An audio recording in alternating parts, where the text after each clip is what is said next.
Hello, this is Ruslan Belov. So friends, today we'll talk about those sections of the front line we didn't have time to discuss yesterday. Before we begin, I would sincerely like to ask you to subscribe to the channel. Your subscription helps support its growth. Thank you to everyone who has subscribed.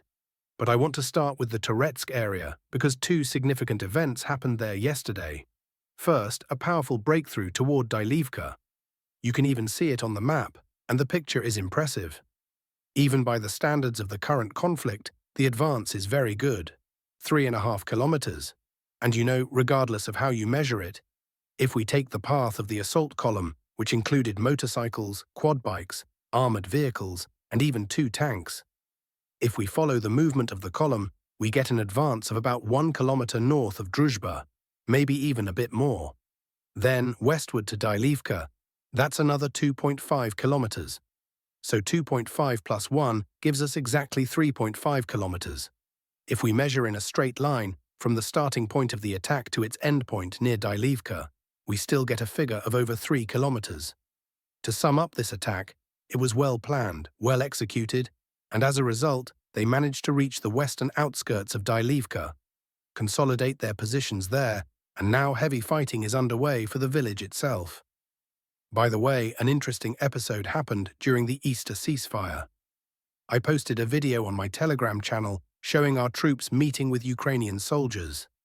A ceasefire, no one was shooting, no provocations.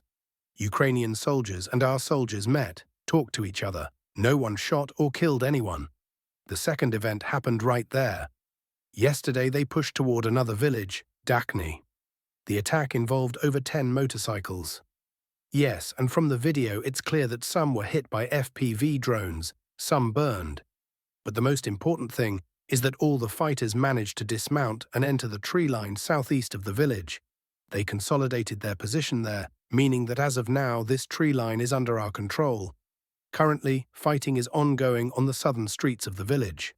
So, another successful attack. Moving on. Regarding the situation in Zapadne Toretsk, the fighting for Suka Balka has ended. Yes, the map isn't fully updated yet, but there are no more signs of Ukrainian armed forces, UAF presence in this village. Remember, a few days ago I told you that we managed to take the southern part of the village in a swift assault, and fighting was ongoing for the northern part. I said it was a matter of days before the UAF would eventually retreat. Well, as you can see, that's exactly what happened. They've already pulled out of Suka Balka and retreated to strongpoints located north of it.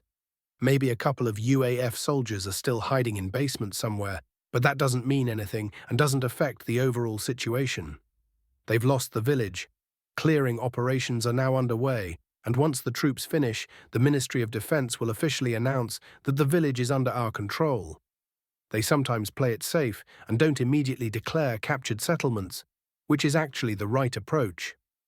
It's better to announce later than to announce too soon.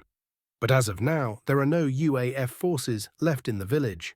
Meanwhile, parallel advances toward Mironolubovka are underway, but due to the Easter ceasefire, progress has slowed down a bit. The UAF managed to quickly bring in reserves here during the day, so a rapid push toward Mironolubovka won't be possible now. Moving to the eastern flank of the Pokrovsk agglomeration. Here, the news is good.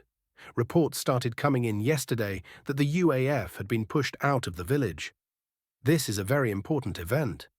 I've already explained to you why it's so significant. After Mironolubovka, the fighting will shift to Novoe Ekonomishnoe. And this isn't just another village, it's an urban-type settlement of considerable size. Most importantly, it's a key defensive node east of Mirnograd. The city will be completely blocked from the east, that's point 1. And point 2, from Novoe Ekonomishnoe, a push toward Rodinsky is entirely possible, which would effectively mean the encirclement of the entire Pokrovsk-Mirnograd agglomeration. Of course, this assumes the western flank holds up. And there, movement is gradually beginning as well. We're seeing it. The pace, yes, isn't yet like what we're seeing near Toretsk or even here on the eastern flank. Still, the fact that we're no longer sitting in defense like we were in winter, or even as recently as March, but are now advancing, is actually an encouraging sign. First, fighting has already begun for Zverev, that is, on the immediate approaches to Pokrovsk. Second, movement toward the highway has resumed, which is critical for cutting off logistics, and fighting is also ongoing in Udakne. There, despite the difficulty and the lack of major successes so far, it still forces the UAF to keep significant forces tied down. As for the situation near Dnipropetrovsk Oblast and the Bohatyr area, I think we'll talk about that tomorrow. Good news is coming from there, but let's give the guys time to do their job. Then I'll give you a full update on the results and what exactly is happening there. Siversk direction, April 22nd. Fighting for Mount Bila. Our units are gradually pushing the enemy out of both Mount Bila and its surrounding areas. Today, footage emerged confirming the advance of Russian armed forces units toward Hrihorivka. Moreover, Russian DRGs, reconnaissance and sabotage groups, have already entered the village but aren't yet consolidating their positions. Until the western spur of Mount Bila is under our firm control, this makes little sense. But if we fully secure these spurs, the enemy will have no reason to hold not just Hrihorivka, but also Serebryanka. Meanwhile, in Bilohorivka itself, there are ruins where UAF soldiers are still holed up. Some have been there for almost 3 months, with no way to reach their own forces. My sources estimate around 20 men. They're supplied with water and food via drone drops. Sumy direction, April 22nd. Fighting for Hornal. After losing Oleshnya, the enemy has concentrated all efforts on retaining control of Hornal. There's no military logic to this, it's purely political.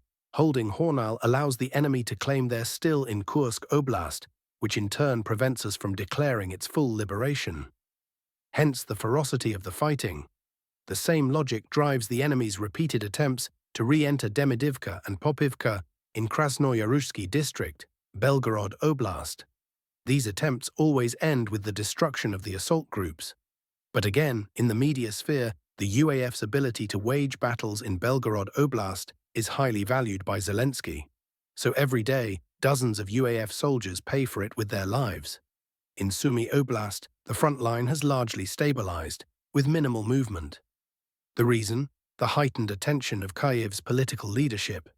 They refuse to allow even a drone blockade of the regional center, hence the constant redeployment of combat-ready reserves to cover losses, even from critical sectors like Pokrovsk. This further highlights the enemy's manpower shortages. Update, breaking, Sviato-Nikolsky. Belogorsky Monastery has been cleared. That's all for today's Frontline Update.